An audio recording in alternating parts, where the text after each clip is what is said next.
dia, nós vamos fazer uma entrevista agora com a Filó, que está aqui bem nos seus estúdios. Ela que está revoltadíssima porque ela foi despedida do SBT. Ela que fazia o papel da Filó, vejam que é idêntica. Não é não. Então nós vamos fazer uma entrevista para sabermos como é que ela se sente. E aí, Filó, quanto tempo você trabalhou no SBT? Sei lá, eu quero ir embora pra minha casa. Eu quero meu pai, tipo. Eu tô revoltada com a vida hoje. Hoje ela está revoltada e com toda razão, gente. Ela trabalhou 30 anos. Oi,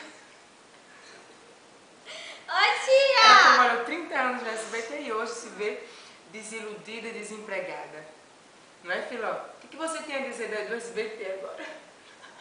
Nada, tia. Nada, você não está revoltada? Eu A tô... ponto de...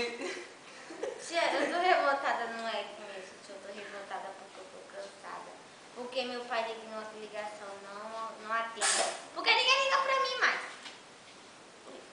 A Filó, que na realidade não dela é Kaline, ela está muito triste e a partir desse momento ela vai fazer um tratamento no cabelo e quer dar diga aí uma mensagem de incentivação para as pessoas que estão te assistindo, seus fãs.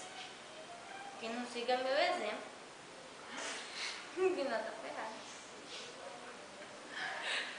Bem, gente, é isso aí. Ficamos por aqui por hoje. E a próxima entrevistada de amanhã será Aline Fonseca, uma menina que também trabalha na Zorra Total. Então, até amanhã. Beijinho.